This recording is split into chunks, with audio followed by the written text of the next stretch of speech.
Hello, friends, and welcome back to the Follow Up Podcast. Always good to be in your ears. My name's Matthew Lewis, and if you're new here, I'm the host of the podcast. Now, the Follow Up Podcast is about learning to follow Jesus in the world today, and it takes on so many different forms. Sometimes I do interviews, other times I just share thoughts. And if you've been listening to the podcast for a while, you'll know that I also travel and do ministry in different parts of the world. And when I'm on the road like that, what I'll often do is a kind of rough thoughts. I call it the rough cuts, where I just get on and record stuff that's going on in my heart and my mind, mostly because I miss chatting with you guys. And also because I don't have all the podcast equipment. So this is coming to you from a bedroom in Wales, where I've just spent the last week ministering with my friend Roger. So if you hear this, Rog, shout out to you. I thought I'd jump on because I was actually at a church here in Wales yesterday and sharing a message there for Palm Sunday. And I thought, man, these are some helpful thoughts, at least for me, they were. And I hope they'll be for you. So I thought I'd just quickly jump on, do a little episode, and put it out there to the follower podcast land. If you're exploring faith, if you're not really sure about who Jesus is, what it means to follow him, just to give you this idea that the church, which is the group of people who follow Jesus, has developed a kind of calendar over the years. So since it's been around, this calendar's developed these rhythms of how the church observes different moments within the life of Jesus. And we've just entered into, as of yesterday, what the church calls Holy Week. And that is a week that kind of tracks Jesus' journey from the time when he comes into Jerusalem, what's called the Triumphal entry, riding on a donkey. And if you've been around church at all, you'll see that there's palm leaves and all kinds of things that people do with that. And then it traces his journey all the way from the Triumphal entry through to the crucifixion and then to the resurrection and all the celebrations that happen over Easter, the coming weekend. So this last Sunday we remembered Palm Sunday, and what we're remembering on Palm Sunday is recorded in lots of different parts of the Bible. But I particularly was reading the one from Mark chapter 11, where they're talking about Jesus coming into Jerusalem. So, to give you an idea of this, you need to imagine something. First of all, if you don't know about this passage, it's Mark 11, and Jesus has been ministering all over the place. Now, there's been a building tension in the ministry of Jesus, particularly over the 3 years of his public ministry, and we kind of see this every time he's healing someone and he does a miracle. And one of the first things he'll say if he heals someone, the next thing he'll say is, "Don't go tell anybody." And then, of course, they go and tell everybody. But the reason he wants to keep himself a secret for a long time is because his time has not yet come, in his own language. That there was a sort of timing and a waiting, that Jesus was working according to, if you will, some kind of cosmic timetable that was being given to him by his father. And here in this moment, we see that at least in the heart and the mind of Jesus, the time has now come. And so he sets his face toward Jerusalem, and there's this beautiful, powerful, almost like culminating force that starts to gather around Jesus from this moment. And so that's where we pick up, and Jesus is coming to Jerusalem. Now, very importantly, is the geography of this, and we'll push into that just in a little bit. But Jesus is coming from the north, and then he comes in through what we read about through Jericho, and then Bethany, Bethphage, into the city of Jerusalem. That's going to matter in just a second. And then he sends out his disciples. He tells them to go fetch the colt of a donkey. Depending on which of the Gospels you read, it's either the colt of a donkey or a donkey and its colt. So it could be two, could be one. But anyway, he sends them out to get this colt of a donkey. And then he rides on the donkey. And he rides on the donkey into Jerusalem. And as he's riding into Jerusalem, the watching crowds and the crowds that have followed him in there start saying, "Hosanna, Hosanna," um, and laying their coats down on the floor and laying palm branches down on the floor. That's what we read about in John. And this has become a significant moment in the life of the church, and you have to ask yourself why. Now, with any great moment in the life of Jesus, there's many reasons as to why it matters. I'm going to offer you one that has been very compelling for me. And so I just want you to imagine for a second that you are in the first century and that you're a Jewish man or woman, depending who you are as you listen to this.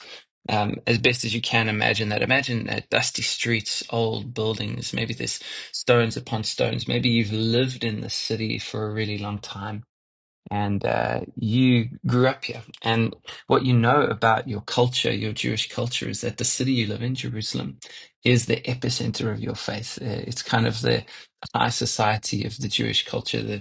The temple is here. The religious leaders are here.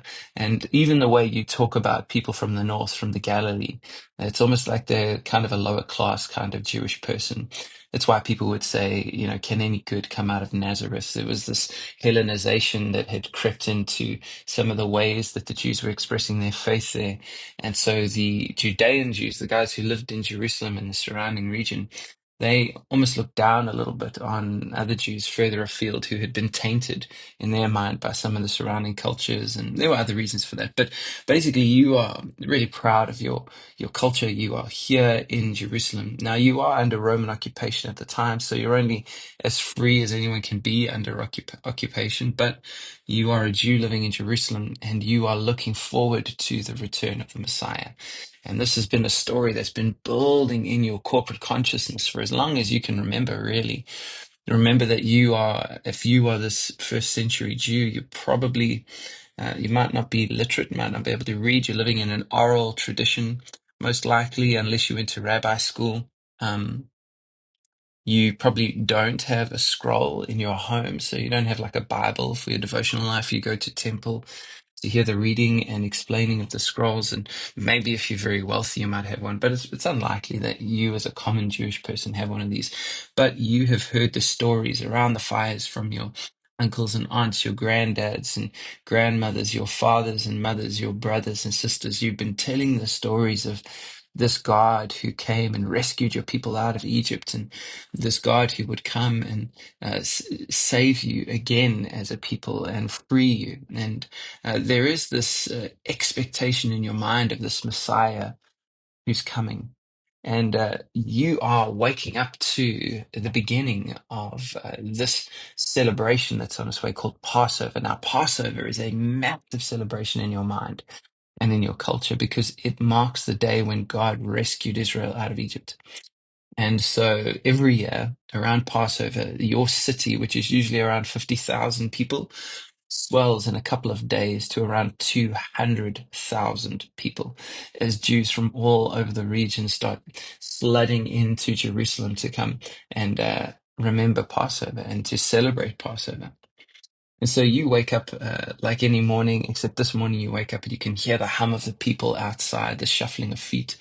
You open your front door, which usually opens onto a sort of quiet side path.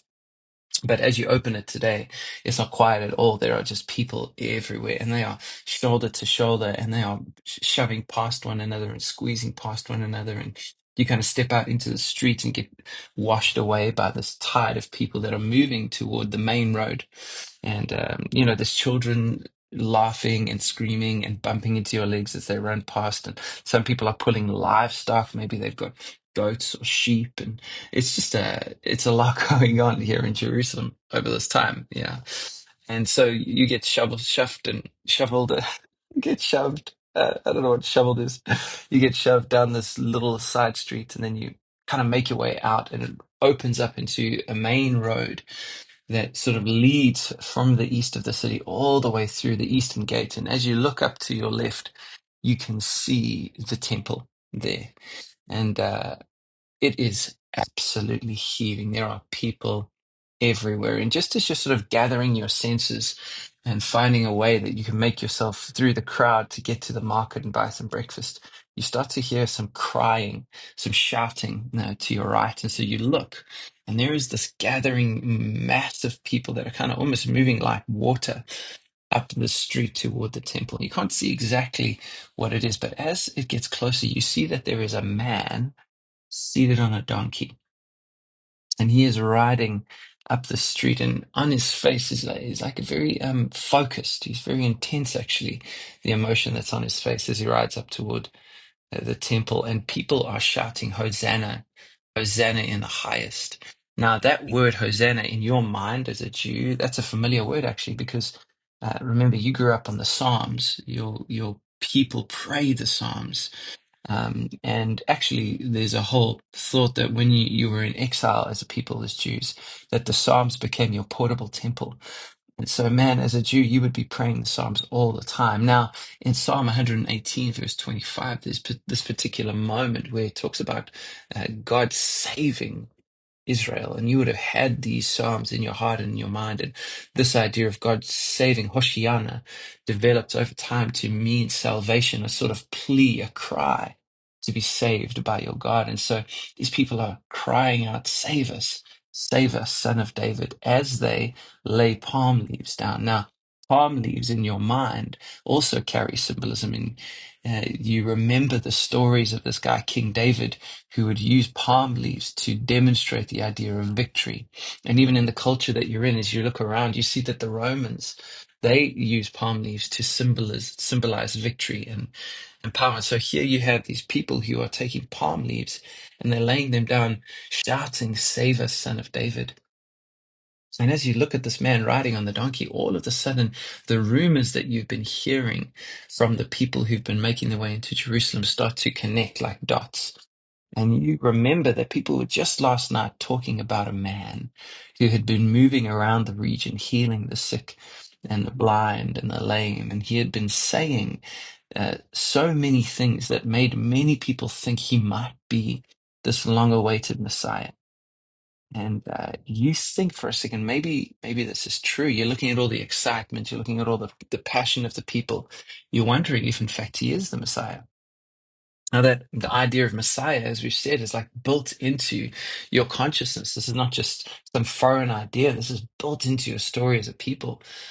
And it just so happens that this is around Passover. And so you're remembering the liberation of your people from Egypt. You're hearing all the stories of this man. And actually, there was some murmurings about how he raised another man called Lazarus from the dead, pulled him out of a tomb. And there was a lot of fuss going on about that. The religious leaders in your region weren't happy about what was going on. And so he was a contentious figure, this Jesus of Nazareth who was walking around. And you wondered if maybe this man on the donkey was him. Except as you look at this and as excited as you are, and you're busy reaching for a cloak of your own, pulling it off your shoulders and starting to lay it down on the streets, and you're getting caught up in the energy of the moment. And you so long to be rescued from the oppression of Rome, and you're crying out, save us, son of David, with these people. And all of a sudden you remember that this is one of those familiar, unfamiliar moments, because as you've grown up in Jerusalem over the years, from being a young boy to being an adult now, you can remember that every year around this time, there's a procession like this, except not like this at all. You see, every year around this time, not coming from the eastern gate, but coming from the west, the governor of Rome has a procession of his own. You can remember so many times as a kid going down to watch the procession of the Roman governor as he would come in from his accommodation where he stayed on the coast from the west, and he would come in through the western gate of Jerusalem, but he wouldn't be riding on a donkey. He'd be riding on a stallion. And instead of people crying Hosanna and laying down palm leaves, he had a sort of a group of people around him. You can imagine soldiers in leather armor and people with fanfare shouting, all declaring this victory of Rome as he came in on this stallion of a horse. And he would be coming in through the western gate. And so you're looking at this man on a donkey, and it's a familiar, unfamiliar sight. It's kind of like what you've always experienced from the Roman governor, except turned on its head. He's not riding a stallion, he's riding a donkey, and there are no soldiers and armies. There are just people. And although he looks focused, he's not dressed in royal regalia. He seems to be quite humble, and in fact, nothing that would cause you to take a second look if you looked at this man. And so this is a moment that sort of marks you. Now, as we put ourselves in that story, one of the key questions to ask is, what did this all mean for them? What did this mean for you as a first century Jew? Because before we figure out what it means for us, we have to figure out what it meant for them. Now, there's so many things, as I've said here, that we could pull out. The thing I want to land us with as we think about this idea of the triumphal entry and everything that's going on here is this juxtaposition of the two processions. And so when you read in the book of Mark, you read, and really in all the Gospels, we read that Jesus came in to the city from the east. If you look at a map and you see the towns that are being described there, you'll see he was in Bethany, Bethphage, he came from Jericho. That Jesus is coming from the east, through the eastern gate into the temple. This is incredibly significant because the east matters in the biblical story. We read in Genesis that the Garden of Eden was in the east. We read in the book of Ezekiel that his expectation for the coming king would come from the east, right? Ezekiel 43, verse 2, that this king would come from the east and that this king would come and liberate the people. And so there is this image of the east being a sort of entranceway in the mind of the Jewish people and in the Hebrew Bible, that this king would come from the east. When you think about Israel, when they're sent into exile, they go into the east, they move east, and then they return from the east when they come back, right? And so there's this picture of the East being sort of the place where the hope of God comes from. Even in the ancient Near East, in the imagination, they had this idea of the garden of the gods, which existed in the East because the sun rises in the East and sets in the West. So this image of the East really mattered. And again, you got to think about the economy of Scripture. When people are writing Scripture, they don't just write anything for any reason because it's very expensive and takes a lot of time to write anything for any reason. So when the authors are including certain things, they're doing that for a reason. And there's a reason why in all the Gospels we're told that Jesus is coming from Bethany. Bethphage from Jericho from the east, because there's a picture being set up.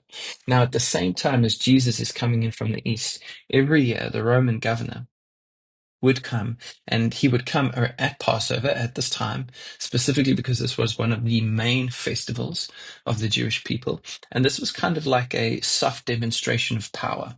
So it was a reminder to the Jewish people, though, that although you have relative freedom, you're still under the governance, under the authority, under the power of Rome. And so the Roman governor would come in with fanfare, with a stallion, and he would ride in to Jerusalem. But he lived in the west. He lived on the coast, and so he comes in through the western gate. And that's a really powerful juxtaposition there, that you've got this one Roman governor who's displaying all the mechanisms of empire in a way to subtly remind the Jews that although they are living and although they've been given freedom to express their religion, they're still under the power of Rome. And actually, many people would have said that, Caesar was the son of God within that Roman culture. So there's this declaration of kind of almost like a deified leader riding on a stallion. That's the power mechanisms of empire coming in through the Western Gate. And at the same time, Jesus is coming in through the Eastern Gate, intentionally riding on a donkey. Now, that riding on a donkey, or the colt of a donkey, is actually a messianic fulfillment, because in Zechariah 9:9 we read that the Messiah, whoever the Messiah is, he'll be coming in riding on a donkey. And so you have these two pictures set side by side historically in this moment, and it really couldn't be more powerful. And then as the people are seeing Jesus come in on a donkey, they are shouting, they are singing, Hosanna, Hosanna, Son of David, save us, save us. And we see that that's an echo from Psalm 118, verse 25, which is really one of the first times we see that, Hoshiana, and then that develops over time in the culture of the Jews to essentially mean salvation, salvation from the Messiah who's come. Now, what does this all mean for you and for you and for me today? Sorry, it's early in the morning. Well, I think we find ourselves in this juxtaposition today. And I think we mustn't be too hard on that early crowd because, the same people who were shouting Hosanna and laying down palm leaves on Palm Sunday, on the triumphal entry, those are the same crowds of people who would be crying, "Crucify Jesus," just a couple of days later. And there's a fickleness to the mob. And so when people are shouting, "Save us, save us," in my mind, this message is entitled, "Yes, but not like that." Yes, but not like that. Because I think Jesus looks at all of the shouting and all of the crying, "Save us, save us, save us." And from the depths of his heart, he would say yes. Even in John, we read about, as in John, one of the Gospels, we read about how Jesus weeps over Jerusalem as he's coming into Jerusalem. His heart is broken for these people who are they have no idea what they're asking to be saved from. And I think Jesus looks at all this and he says, yes, yes, I will save you, but not like that. And by not like that, I mean that what they are looking for is a power that looks like Rome. And we see this just one passage earlier. So in Mark chapter 10, you've got the triumphal entry, or at least in Mark 11, you've got the triumphal entry. And then just one passage earlier, Mark chapter 11, you've got the brothers who kind of sidle up to Jesus and they ask Jesus, when you're in your power, right? So you've got James and John, and they're the sons of Zebedee, and they come next to Jesus and they're talking to Jesus and they say, "Will you do for us whatever we want you, whatever we ask you to do for us?" And then Jesus says, "What do you want? What do you want me to do for you?" And they say, let us sit on your right and on your left when you come into your glory." And then Jesus goes on to say, "You don't know what you are asking." And he says, "Can you drink the cup that I drink, or be baptized with the baptism that I'm baptized with?" And they very sort of confidently say, "Yes, yes, of course we can." Now they don't know what they're saying yes to, yeah. And then Jesus says, "Well, you will drink this cup, you will have this baptism, but it's not mine to give you who sits on my left or my right. That's my Father's job to give." And then he goes on to give a lesson in leadership. He says that, you know that the rulers of the Gentiles, who's he talking about here? He's talking about the people like this Roman governor coming in on stallions with fanfare. These rulers, they lord it over their people, and their high officials exercise authority over them, but not so with you. Whoever wants to be great among you must be a servant. Whoever wants to be first must be a slave. And even the Son of Man did not come to be served, but to serve, and then to give his life as a ransom for many. So here Jesus is setting up a counter um, power structure here. And it's so powerful because it's literally in the context of two processions, one coming through the eastern gate and one coming through the western gate. And I just don't think you could have a more stark and beautiful contrast. Jesus is, I love Tim Mackey's quote, Jesus is the Banksy of his generation. He is a performance artist. This is prophetic enactment. This is so powerful. And I think he perfectly times this. And so just as you've got this Roman governor rolling in with all his empirical force from the west, here is Jesus on a donkey, humble, coming in from the east, and this Messiah who would come from the eastern space, this return from exile from the eastern space, as opposed to the western space. So this has application for us corporately, as a church, and individually. Corporately, I just think we have to be very careful about any empires that want to use Jesus as a poster boy for their agenda.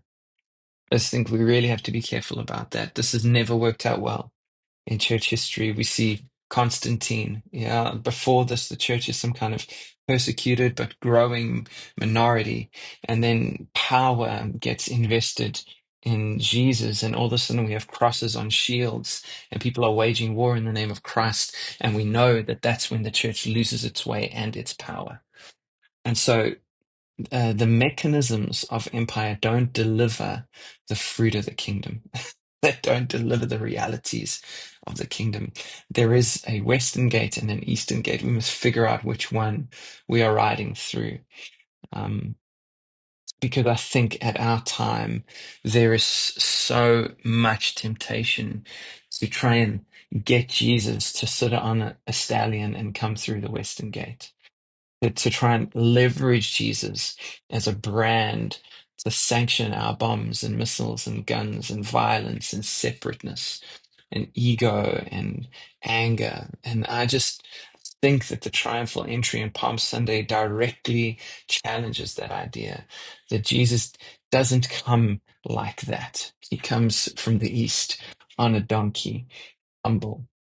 The second thing I would say is that for the church, we have to be really careful that we don't try and use the systems of empire to deliver the realities of the kingdom. Even if things work, it doesn't mean they're right. Our ethic is not utilitarian in its nature. You know, the ends don't justify the means, and so we got to really think about our metrics. If the only thing we're measuring is how many people are filling our building, then we will be tempted to use all kinds of mechanisms to achieve that end, and all of a sudden we'll find ourselves riding on stallions. Under the guise that we'll be calling this the church, but really it'll be animated by an entirely positional worldview. And so we really just have to think about what it means for us to be mustard seed communities in the midst of a culture that is shouting for stallions and kings. What does it mean for us to enter with Jesus through the eastern gate on the humble transport of a donkey and the colt of a donkey? And then finally, it lands for us personally because we are that crowd. We are the ones shouting out, "Save us, Jesus, save us." And Jesus looks at us and he says, "I absolutely will save you, but not like that." Not like that. Yes, I will save you, but not like that. No, James and John, you don't understand what leadership looks like in the kingdom of the heavens. Right? We want the kind of savior that we want, not the kind of savior that we need always. And we are just like that crowd who on one day are shouting out, "Hosanna, Son of David, save us." And the next day are shouting out, "Crucify him," because the Jesus who actually is doesn't fit the mold of the Jesus we wish was, right? And there's a necessary repentance there. And so when Jesus comes to save us, he primarily comes to save us from ourselves. He comes to save us from ourselves. There is a victory, but the victory is over us, right? And all our broken paradigms and all the ways we want to try and make Jesus into some kind of Roman emperor that moves according to the rhythms of empire and the strength of the world and the mechanisms of power. That's not how Jesus moves. He comes in another way. And so this is a sobering invitation for you and for me as we look at Sunday and kick off Holy Week as we move toward the crucifixion, the resurrection of Jesus. Where are you? Which gates are you entering through? Are you coming through the eastern gate with Jesus on the colt of a donkey? Or are you who are your heroes, right? Who are your exemplars? Who are the people that give you a picture of the good and beautiful life? If all of those people have influence and affluence and opportunity, if they're all riding into town on stallions with fanfare, then we might want to reconsider whose kingdom we're really trying to live into. Those are my thoughts for Palm Sunday, friends. I hope they help you, and I hope you have an incredible Holy Week. Until next time on the Follower Podcast, we'll see you later.